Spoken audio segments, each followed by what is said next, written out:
Hi, my name is Lien Pham. I am an artist and educator currently located in Alabama. I work with a multitude of different artistic mediums such as painting, sculpture, drawing, video, installation, performance, and text and images. And I'm very happy to be here today to talk about my current body of work that is being exhibited. Okay, that's great. So could you explain about the concept of the drawings in this exhibition? So in this exhibition, we have three artists and then three different series of the drawing we display. Yes, I would love to. Would it be okay if I share my screen Yes, to talk please. about this artwork? All right, so I'm going to go ahead and share my screen. So the work that is being exhibited in this exhibition are my works on paper on the current body of work called Abstract Anxiety. And this body of work is basically based upon the idea of the interchange between image and text. And the images that I use are these images that I found online regarding exotic fruits from my childhood. So this current one that you're seeing on the screen is called Noble Other. And the fruit that is being shown in the negative space in this particular case are durian. And durian is this very sort of like acquired taste fruit, which has this very noxious and pungent smell. It has these spikes on the rinds or the husk, and on the inside are the pulp and flesh that many people like and many people don't like. So it's a love-hate relationship. Either people like it or they don't. And so the images in this particular case exist in the negative space, but I want to interplay between positive and negative, figure and ground. So in the positive space this time, it is the text that I wanted to highlight. And the text is kind of hidden in there. I've abstracted the text noble other with using artistic devices such as shapes, space, line, and contrast in order to kind of create these visual puzzles for the audience to kind of see. Now, the important thing about my work in this particular instance is that it aims to help and reorient the viewer. Maybe help is the wrong word, but it mainly reorients the viewer to kind of see if they can see what I, as the artist, see, which are these texts. And so I created this series of work having this interplay between text and images. So these are rambutan, another exotic fruits. And so this interchange between text and image is built upon the idea of, multitasking, right? You can either see the negative space or the positive space. Um, the idea of multitasking is that you are switching back and forth between two very different tasks, but you can never perform it at the same time. So in this instance, you can either see the negative space, which are the images, or the positive space, which are the text. And the relationship can change, right? But in essence, you can only focus on one task at a time. So I wanted to have that sort of like visual experience as a way to create a metaphor for the idea of code switching and the idea of existence, because this body of work came from sort of my experience dealing with systemic issues and other issues that that creates barriers for certain people and certain groups of people, and the barriers are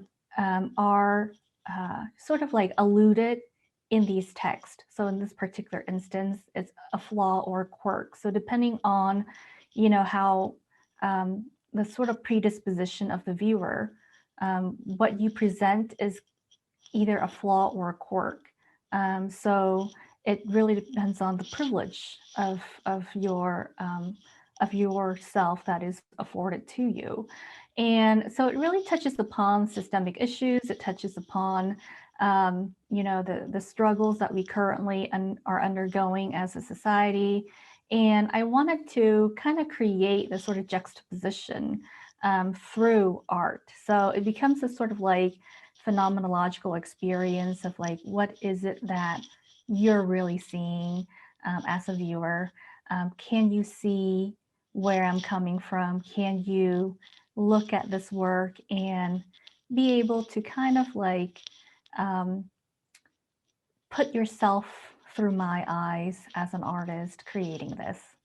So yeah, that's where the work came from, and it for me as an artist, I'm more interested in the sort of like mental flip that people uh, could have in terms of having these experiences and being able to see that perspective. So yeah, this particular body of work is usually exhibited with the specific title and the title, as you can see in this instance, is placed right underneath it so that when the audience comes through, they can actually see what text is supposed to be there. So it's not about like creating a visual puzzle and see if the audience can figure it out, but it's like, here's a puzzle, here's the answer. Can you see how that solution came to be, right? So it becomes sort of like, can you place yourself in the mindset and in the frame to be able to see why this is the case? Okay, so Million, could you explain your hand embroidery pieces as well? Definitely. So I'm going to go ahead and flip back to here. Mm-hmm. So in addition to the works on paper, I create a series of hand embroidery mixed with acrylic paint. So what I did with a lot of these is that I started out with a piece of canvas, and in this case, it's a piece of canvas that I bought from the fabric store. So it's a little bit higher quality and a different quality than what you would purchase at an art store or the drop cloth you purchase at the hardware store.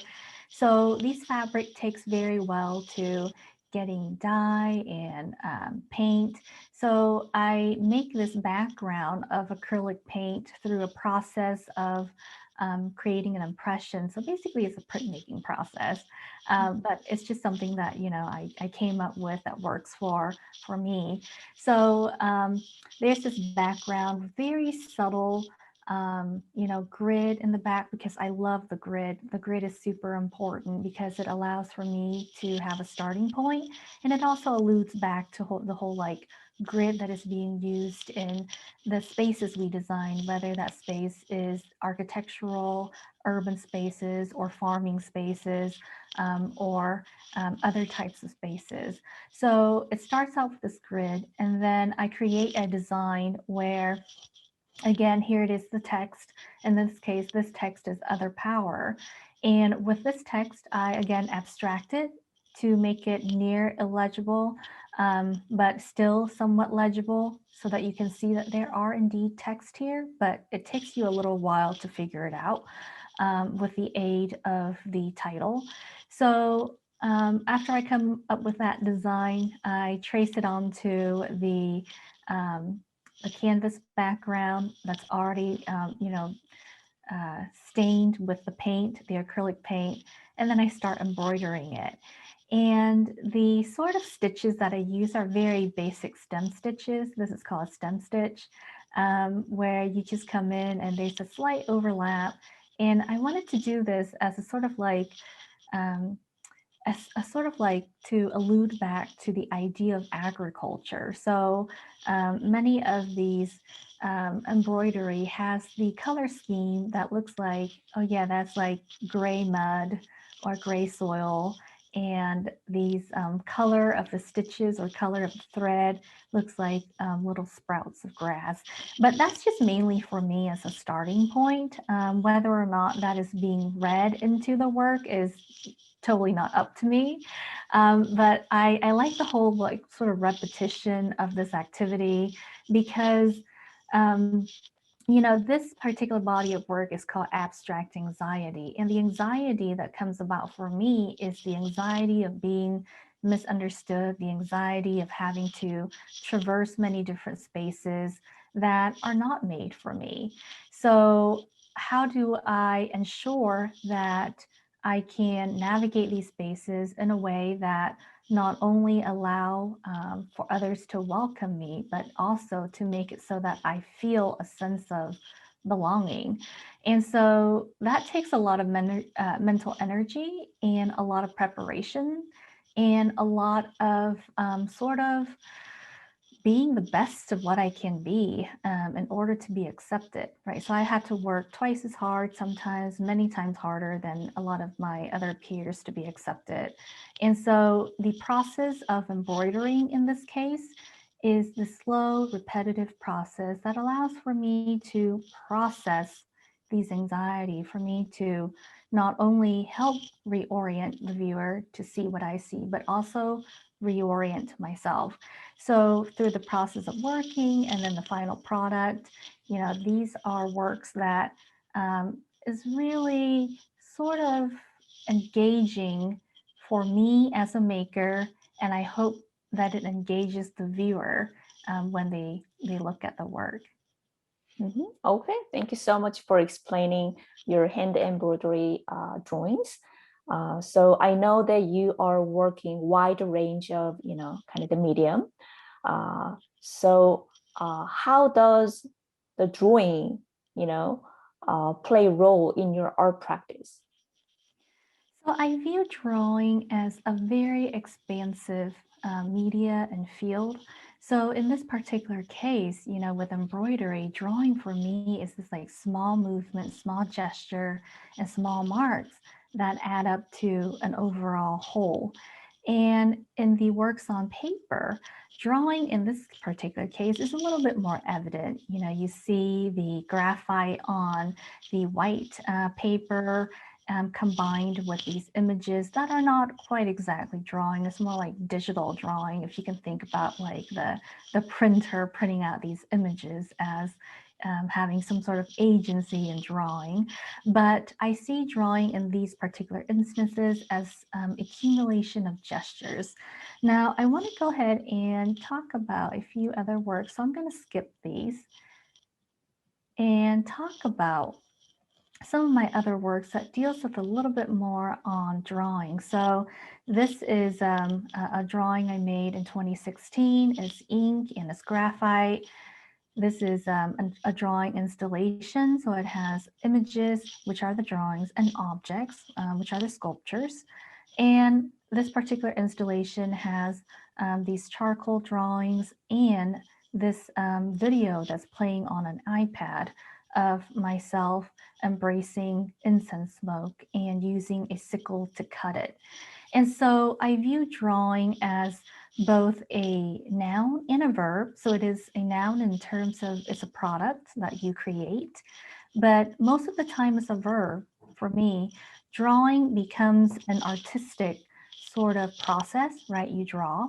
But for me, drawing is sort of like this proof of existence, this proof that we are here. And so a lot of these earlier works to what I'm presenting in terms of abstract anxiety is about the sort of small gestures that add to the overall whole. And so this proof of existence is a sort of a daily practice in thinking about it. And so,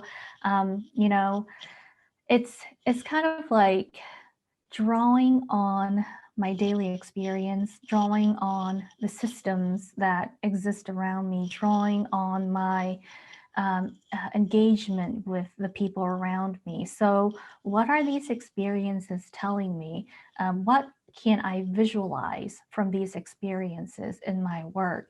And through that process of visualization, I can then manifest it into an overall whole. And so, for me, this is what drawing means. There's multiple levels of it. Um, Noun, verb, and also many different ways of thinking about it. Okay, that's that's interesting that how you the use, and then kind of explore various, way of the drawing in your art practice. Okay, and yeah, so I think you answered everything, and then with your the interview and explanation, I think all the viewers can understand your drawings better. And thank you so much for participating in this drawing exhibition. And I think it was, pleasure work with you. Yes, thank you so much. It was a pleasure sharing my work, and I hope we can do this again.